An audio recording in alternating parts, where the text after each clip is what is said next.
الحمد لله نحمده ونستعينه ونستغفره ونؤمن به ونتوكل عليه ونعوذ بالله من شرور أنفسنا ومن سيئات أعمالنا من يهده الله فلا مضل له ومن يضلله فلا هادي له ونشهد أن لا إله إلا الله وحده لا شريك له ونشهد أن سيدنا ونبينا مولانا محمدا عبده ورسوله أرسله الله بالحق بشيرا ونذيرا وداعيا إلى الله بإذنه وسراجا منيرا أما بعد فقد قال الله تعالى في كلامه القديم أعوذ بالله من الشيطان الرجيم بسم الله الرحمن الرحيم وقال يا بني لا تدخلوا من باب واحد وادخلوا من أبواب متفرقة وما أغني عنكم من الله من شيء إن الحكم إلا لله عليه توكلت وعليه فليتوكل المتوكلون ولما دخلوا من حيث أمرهم أبوهم ما كان يغني عنهم من الله من شيء إلا حاجة في نفس يعقوب قضاها وإنه لذو علم لما علمناه ولكن أكثر الناس لا يعلمون صدق الله العظيم. கண்ணியத்திற்குரிய பெரியோர்களே, சகோதரர்களே, அல்லாஹ் தஆலாவுடைய கிருபையால் 711வது வாரமாக தஃப்சீருடைய இந்த தொடர் பயான் இப்பொழுது ஆரம்பிக்கப்படுகிறது.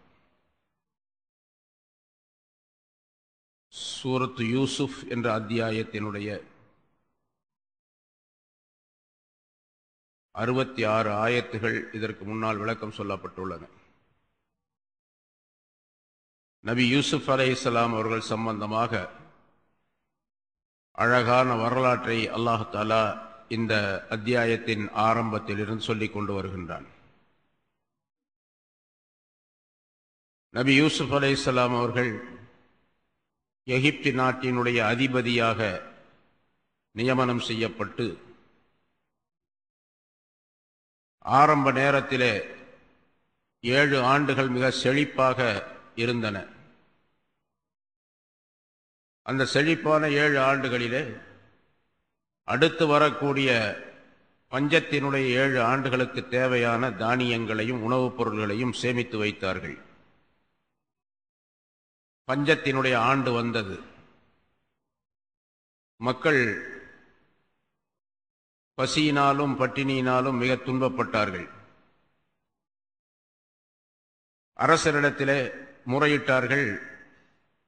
ஒவ்வொருவரும் ஒருவருக்கு 1 ஆண்டுக்கு தேவையான உணவுகளை அரசாங்கத்திலிருந்து பெற்றுச் செல்லலாம்.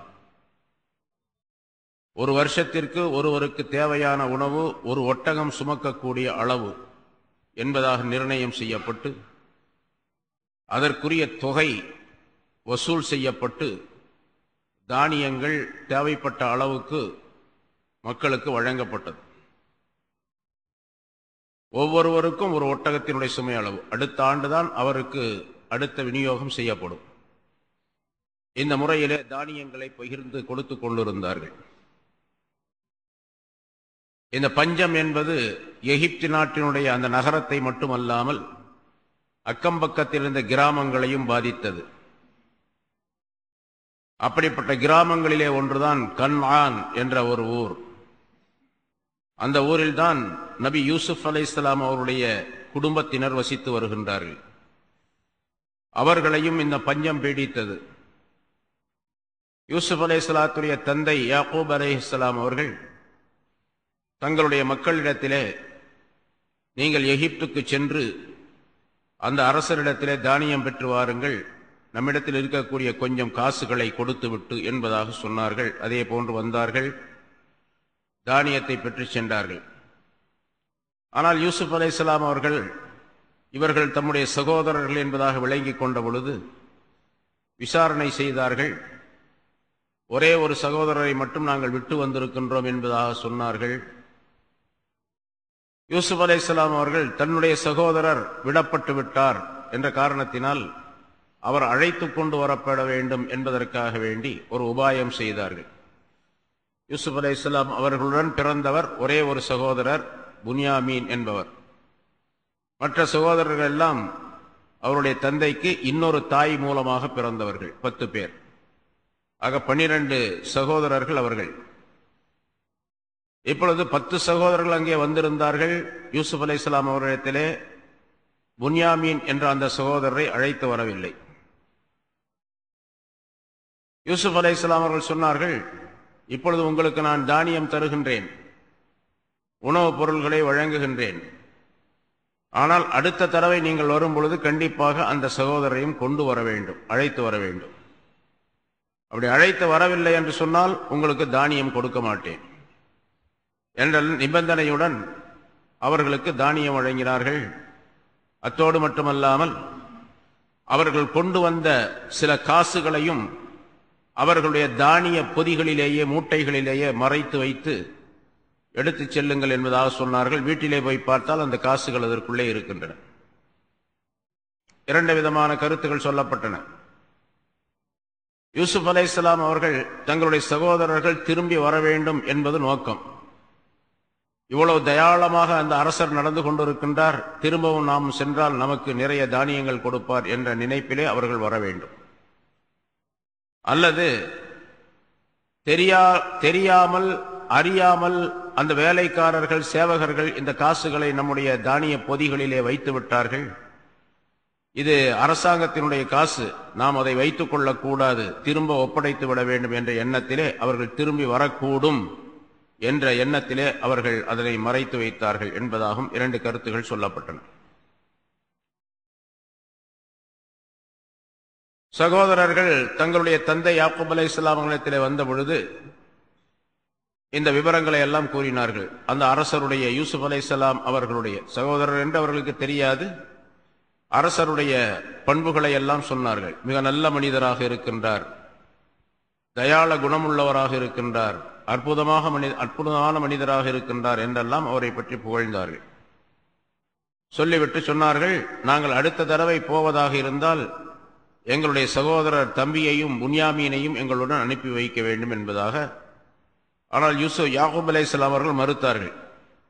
உங்களை நம்பி முதலாவதாக யூசுஃபை நான் உங்களிடத்தில் ஒப்படைத்தேன், அவரை அநியாயமாக நீங்கள் சாகடித்து விட்டதாக சொன்னீர்கள், ஓனாய் தின்று விட்டதாக சொன்னீர்கள்.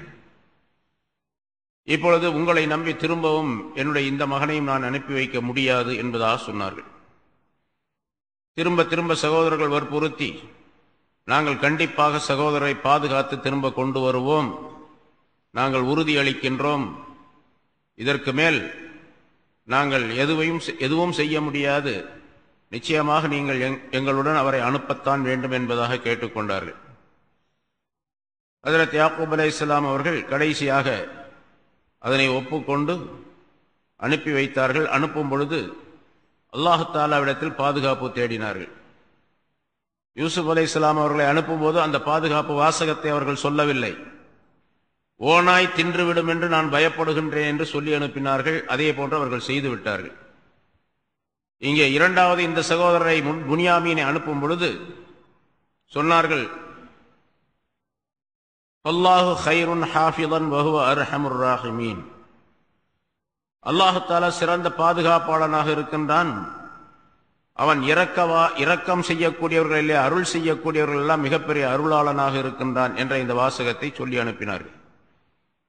பொதுவாக பாதுகாப்பு தேடக்கூடியவர்கள் இந்த வாசகத்தை கொண்டு பாதுகாப்பு தேடினால் அல்லாஹ்வின் புறத்திலிருந்து பாதுகாப்பு அளிக்கப்படும் என்பதாக சொல்லப்பட்டிருக்கின்றது. அது எந்த விதமான இடையூறாக இருந்தாலும் சரி, நோய் சம்பந்தப்பட்டதாக இருந்தாலும், பேய் சம்பந்தப்பட்டதாக இருந்தாலும், அல்லது பயமாக இருந்தாலும், வேறு எந்த வகையான எதிரிகளுடைய பயமாக இருந்தாலும், எந்த வகையான பயத்திற்கும் பாதுகாப்பு துஆவாக அல்லாஹ் தஆலா இதனை சொல்லித் தருகின்றான். அல்லாஹு ஹைருன் ஹாஃபிதன் வஹுவ அர்ஹமுர் ராஹிமீன் என்பதை சொல்லி அனுப்பினார்கள். பிறகு யாக்கூப் அலைஹிஸ்ஸலாம் அவர்கள் தங்களுடைய அந்த மக்களிடத்திலே இரண்டாவது தடவை போகும் பொழுது ஒரு விஷயத்தை சொல்லுகின்றார்கள். யாக்கூப் அலைஹிஸ்ஸலாம்